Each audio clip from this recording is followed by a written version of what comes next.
Bonsoir à tous, bonsoir à tous. Bienvenue sur cette chaîne. La chaîne donc, qui est le Journey to Light. Je m'appelle Teddy et je suis très heureux, très enthousiaste en tout cas de pouvoir échanger avec vous. Il s'agit d'une de mes toutes premières vidéos sur YouTube.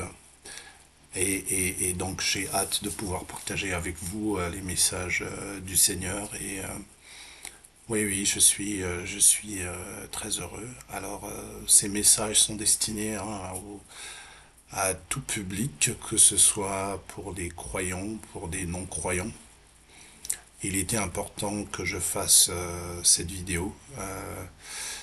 Ça fait un moment déjà que je voulais délivrer cette vidéo, mais là, je pense que le Seigneur voulait vraiment que je commence à délivrer, à pouvoir publier quelques messages. J'en aurai d'autres à publier. Et donc, le but, c'est de vraiment partager tous ensemble. Et n'hésitez pas de méditer aussi sur ces messages par vous-même. Hein. Vous priez pour ces messages et que Dieu que le Seigneur se révèle à vous, qu'il vous donne l'interprétation qui soit euh, en fonction des Écritures. Hein. Donc, priez pour. Euh, Au départ, j'hésitais un peu de faire ces vidéos parce que je n'ai pas trop l'habitude, mais voilà, donc il fallait bien que je me lance et que je commence à en faire. Euh, N'hésitez pas de liker, de commenter les vidéos, de donner votre avis, de peut-être de partager aussi vos expériences en fonction par rapport au thème que nous allons aborder aujourd'hui. Euh, euh, il est important de commencer à se rassembler autour des messages du Seigneur pour pouvoir justement euh, toucher un maximum de personnes et de partager ces messages. Nous sommes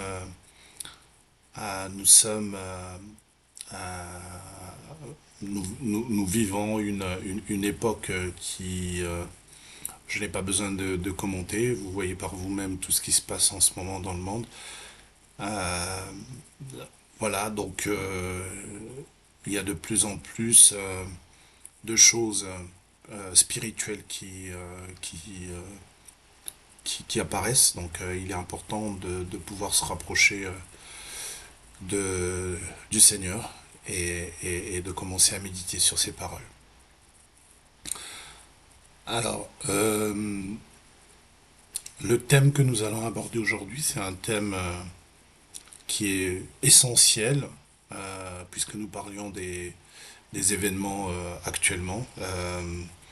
C'est un thème essentiel, c'est un thème qui est le fondement même de,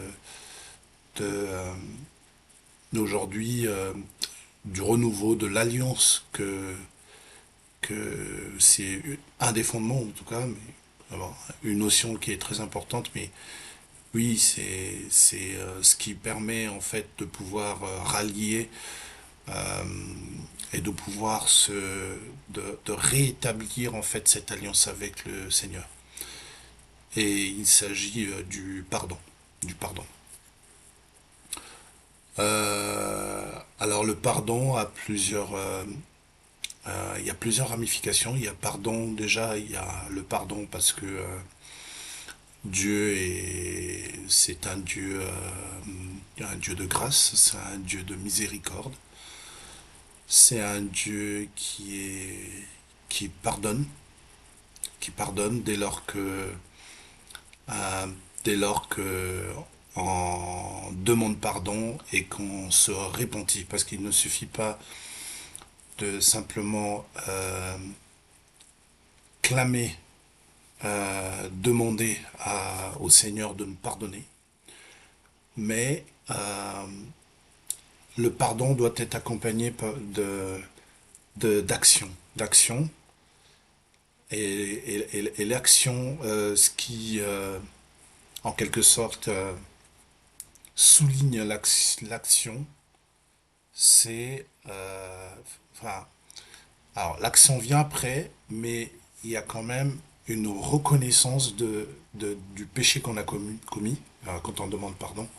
Il y a une reconnaissance, il y a tout un process qui permet d'avouer ce qu'on a fait, de ne pas le cacher, de l'avouer de tout son cœur, parce que je rappelle que le Seigneur regarde le cœur, il voit le cœur. Euh, c'est le cœur. Ce n'est pas parce que vous faites le geste que le pardon va s'exercer, va être accordé. Voilà.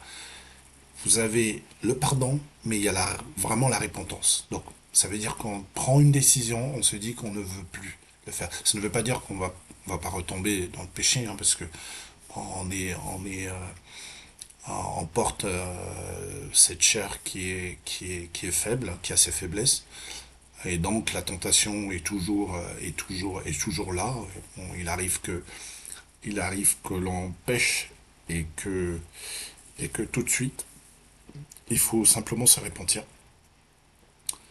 Euh, et un des personnages bibliques qui, euh, qui se repentissait assez vite, une fois qu'il commettait le péché, bon, pas toujours, mais souvent, donc il commettait le péché, il se relevait tout de suite, il demandait pardon.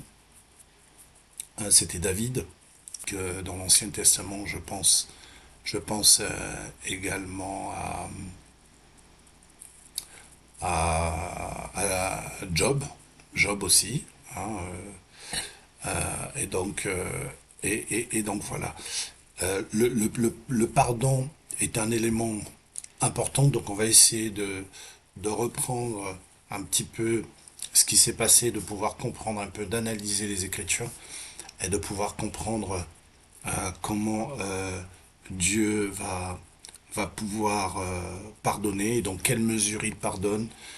Et voilà. Donc si nous étudions déjà dans le Premier Testament ce qui s'est passé par exemple avec David, le péché que va commettre David, David euh, qui va être un élément, qui va être une personne très importante en fait dans la prospérité, dans la venue du Christ, hein, puisque ça va être le Christ va être le descendant de David, donc David qui va être béni par le Seigneur, qui va être choisi pour pouvoir justement poursuivre la lignée d'Abraham. Et donc David va avoir la grâce du Seigneur, va respecter les ordonnances du Seigneur, ses lois. Il sera un roi qui aura pas mal de bénédictions, et va finir, donc on connaît l'histoire, hein, de David et Goliath, toutes les prouesses qu'il va faire par la foi. Voilà, donc c'est quelqu'un qui va être beaucoup proche de Dieu dans l'Ancien Testament, mais qui va quand même finir par commettre ce péché, un péché d'adultère. Donc il va commettre un péché d'adultère, et comment ça va se passer? Il va, ça va être pendant une période où il va y avoir une période un peu de turbulence, de guerre contre les Ammonites. Donc, et David va, euh, va avoir un coup de cœur pour la femme d'un de ses soldats, hein, euh, d'un de ses officiers. Donc la femme de Uri, donc qui s'appelait Uri, et qui est Batsheba. J'espère que je prononce bien le nom. Il va commettre ce péché, donc il va tomber amoureux, il va avoir un coup de cœur pour cette femme qui aura un beau visage, voilà, et donc va commettre l'adultère, va coucher avec cette femme.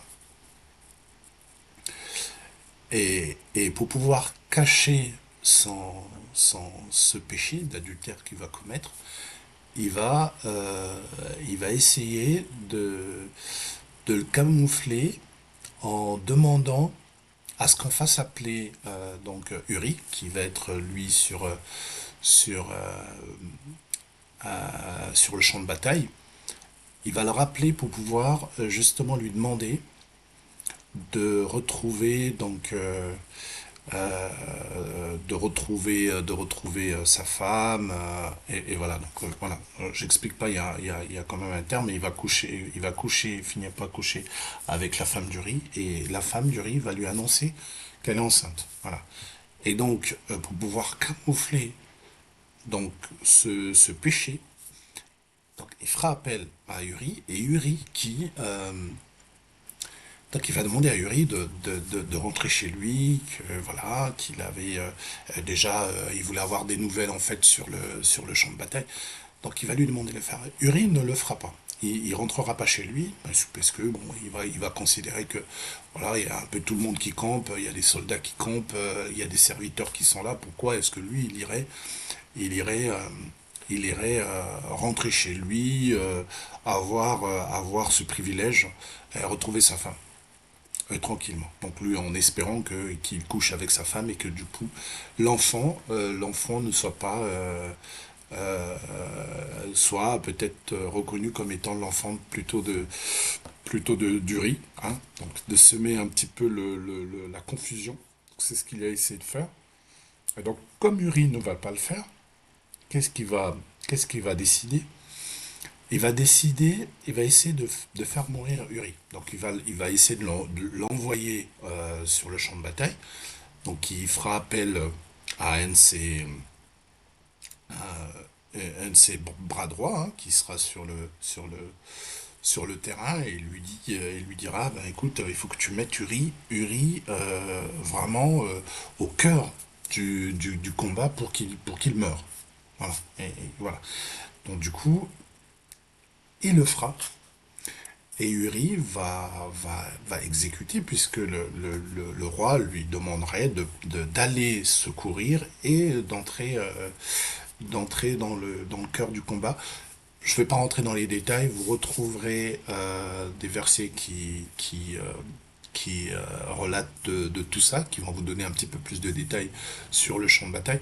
Donc en fait, si vous regardez dans le livre de Daniel, chapitre le 2 Samuel chapitre 11. Donc si vous lisez du 10 à 13, vous retrouverez tous ces éléments-là. Et donc ce qui va se passer, c'est que du coup, après ce péché, donc il va commettre ce double péché. Donc le premier péché qui va être le péché de l'adultère, et le deuxième péché, donc pour pouvoir camoufler le premier, il va faire mourir du coup Uri.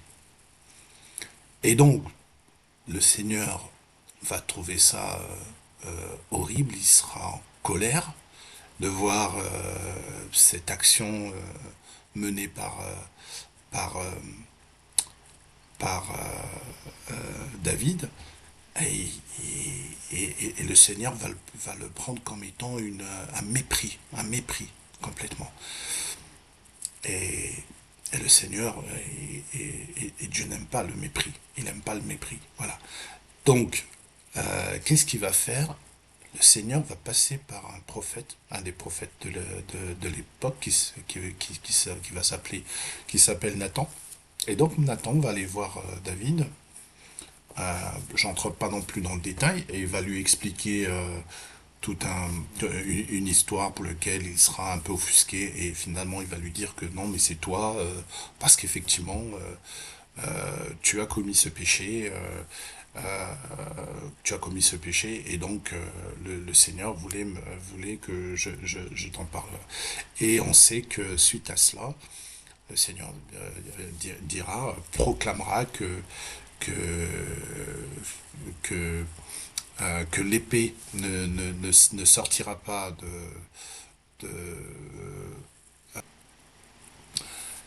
David va demander pardon. Donc il demandera pardon au Seigneur. Donc je vous invite à lire le psaume 51 très bien fait où David va demander pardon. Donc c'est un psaume que vous devez connaître. Voilà. Ou aller le lire simplement. Donc il rappelle tout un tas de choses qu'il aurait fait et il demanderait pardon à Dieu. Voilà. Donc ça c'est le pardon et le Seigneur le pardonnera. Accordera le pardon, accordera le pardon, mais il y aura quand même quelques conséquences puisque le Seigneur dira à David que l'enfant qui naîtra, donc comme c'est l'enfant qui va naître de ce péché, qui va commettre le péché d'adultère que commettra David, cet enfant mourra. Et donc, et il gardera quand même de la bénédiction quand même à, à David, puisque David sera le père de Salomon, Salomon qui sera aussi un personnage béni de Dieu, qui sera un des qu'on connaît, hein, Salomon qui sera un des rois, l'un des rois les plus riches et les plus sages. Voilà. Et donc, le pardon sera accordé, mais avec une conséquence derrière. On se souvient aussi dans l'Ancien Testament sur Job, Job qui va être un personnage qui va être très fidèle à Dieu et qui va finir et que finalement le Seigneur mettra en épreuve et il va finir par perdre tous ses biens, va finir par tomber malade, etc. Et donc Job, ne comprenant pas la décision du Seigneur, et va finir par demander une audience, va essayer de demander des explications à Dieu, pourquoi ce, il va questionner en fait la décision du Seigneur. Euh, et donc, suite à ça, Dieu va répondre à Job et il lui sortira tout un tas de choses en lui demandant mais pourquoi tu questionnes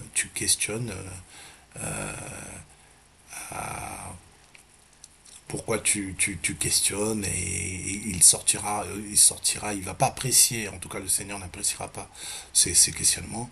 Et une de phrases que Dieu va dire, hein, je vous invite aussi à lire dans le livre de Job, euh, et il va lui dire, mais oui, mais où étais-tu quand je formais la terre, hein?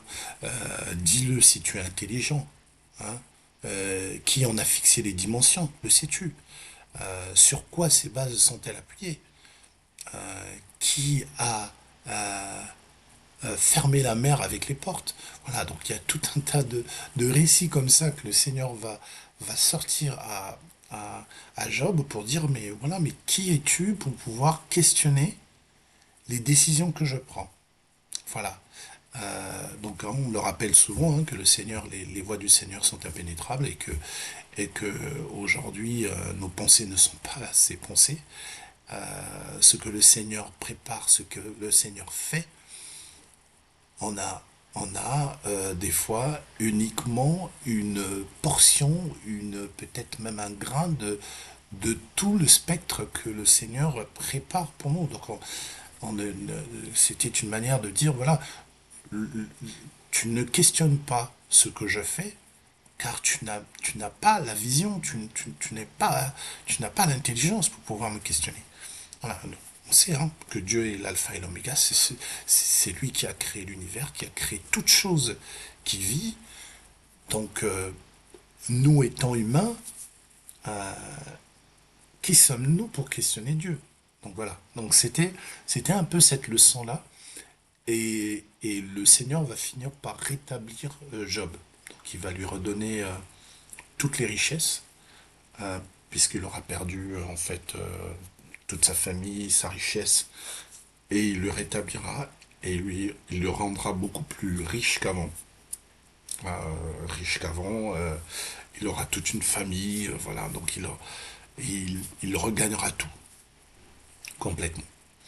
Mais ce que va, c'est Dieu savait pourquoi il le faisait et et il y avait bien une raison pour laquelle, des fois des raisons pour lesquelles on ne comprend pas forcément de suite. Des fois, on va finir par les comprendre après, mais on ne les comprend pas maintenant. Donc, il y a des choses. Je me souviens une fois, je suis allé avec ma femme à la déchetterie, une déchetterie, et la, la déchetterie avait pris feu. Avait pris feu, donc euh, on avait pas mal de poubelles à ramener. Et il fallait absolument ramener en fait des poubelles, ces poubelles-là, parce que sinon on n'avait plus de place du tout. Donc ça c'est un témoignage que je vous fais moi. Et finalement, la réaction de ma femme se dit oui mais c'est euh, c'est pas possible. Déjà, il y a quelques semaines, la déchetterie avait eu ce problème, avait eu déjà un autre problème parce qu'il y avait il y avait de la pluie, une tempête, voilà, qui avait causé quelques dégâts et donc du coup, voilà, et ça nous arrive encore là avec une déchetterie qui prend feu, etc. Voilà. Et donc finalement, on était un peu embêté de ça. Et finalement, on va reprendre la voiture. Donc je vais demander à une personne où est la seconde déchetterie la plus proche que je peux trouver. Et la personne m'explique que voilà, vous partez à tel endroit. Donc c'est à peu près 15 minutes pour retrouver la deuxième déchetterie. Et finalement, on y va à la déchetterie. Et donc on va trouver la déchetterie. Et cette déchetterie, elle était beaucoup plus facilement accessible. Beaucoup plus facilement accessible avec les voitures. C'était beaucoup plus simple pour pouvoir en fait déposer tous les éléments de déchetterie. C'était beaucoup mieux organisé. Et donc, moi je reprends la voiture, je dis à mon épouse, mais finalement la déchetterie elle est que à 15 minutes et en plus elle est beaucoup mieux organisée, on sait ce qu'on emmène, c'est beaucoup plus facile et tout. Et donc là me vient à l'esprit, je me dis, mais des fois il y a des moments où on se questionne, on se dit pour les choses spirituelles, on se dit la même chose, oui, mais bon, là j'ai eu telle épreuve, je vais me plaindre, oh ça ne va pas et tout, et finalement, pour nous amener à un autre chemin, mais des fois qui est même encore meilleur, mais ça on ne le sait pas, on ne peut pas le savoir. Donc le Seigneur, quand le Seigneur décide de faire quelque chose, sur le moment, ça peut paraître un petit peu gênant, un peu embêtant pour nous parce que bon, nous sommes humains. Hein, dès lors que nous traversons une petite difficulté, voilà, on se plaint tout de suite. On se plaint tout de suite et on se dit oui, mais c'est pas possible, il y a ça encore qui m'arrive, etc. Plutôt que de prendre tout de suite le recul et prier pour et remercier même le Seigneur de l'épreuve. Non, mais on cherche à régler le problème nous-mêmes et non, parce que Dieu voit les choses beaucoup plus loin que nous et, et, et nous que nous ne voyons pas, tout simplement. Voilà. Donc c'était un peu une leçon. Et donc pour Job, c'était exactement ça. Mais comme Dieu est miséricorde, Dieu est miséricorde, ben, il accorde le pardon. Dès lors il accorde le pardon. Et aujourd'hui, tu aurais pu retirer tous les... même par du questionnement, tu aurais pu se dire, bon voilà, comme tu te poses des questions, et moi tu me poses pas de questions parce que je sais ce que je fais, je te retire toute bénédiction, et puis voilà. Mais non, Dieu va le rétablir quand même. Donc, il est miséricorde. Ça veut aussi dire que ben, il est tellement miséricorde que des fois on va commettre des péchés, on va retomber dans le même péché, et que finalement, on revient vers lui et il nous pardonne malgré tout. Il nous pardonne. Euh, et il nous pardonne tellement que Dieu est miséricorde. Donc aujourd'hui, le pardon par le Christ, il n'y a pas que les descendants d'Abraham, il n'y a pas que les Hébreux, les Juifs qui en ont bénéficié. On l'a vu hein, dans tout le long de la Bible, quand vous commencez à lire après la résurrection de Jésus. Et d'ailleurs, Jésus lui-même commençait déjà à prêcher aussi auprès des païens, hein, des païens à l'époque. Euh, les Juifs l'ont rejeté. Il a prêché auprès des païens. À l'époque, on les appelait les gentils, les non-juifs, les non-circoncis. Jésus a prêché la parole. Et, il y en avait beaucoup, il accomplissait des miracles auprès aussi des païens.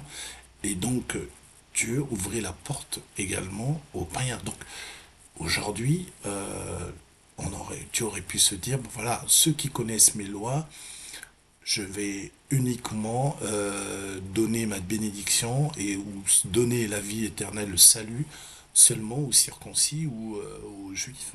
Mais c'était pas le cas. C'est pas le cas. Donc, combien même qu'on sait combien les païens à l'époque blasphémaient le nom de Dieu, euh, commettaient de l'idolâtrie. Il y avait certaines cultures avaient des idoles qui priaient, etc. Et malgré ça, Dieu va finir par pardonner pardonner et par le sang de Jésus-Christ, on va finir par racheter même les personnes, les païens. Et on se souvient aussi de cette vision de Pierre. Pierre, euh, donc Pierre, si vous regardez le chapitre, le livre de Actes, euh, chapitre 10, je pense 10, 11, vous regarderez, quand Pierre va tomber en extase, parce qu'il aura faim à un moment, il aura faim, il va faire une vision, il va tomber en extase, et il verra, donc il va fixer le ciel, et il verra du ciel tomber, en fait, une grande nappe, qui va être attachée des quatre coins, donc vous regarderez ça, et qui descend vers la terre, et sur lequel il retrouvera en fait des quadrupèdes, des reptiles, toutes sortes d'animaux. Et il voit un moment qui lui dit, qui s'élève et qui lui dit tue et mange. Et là,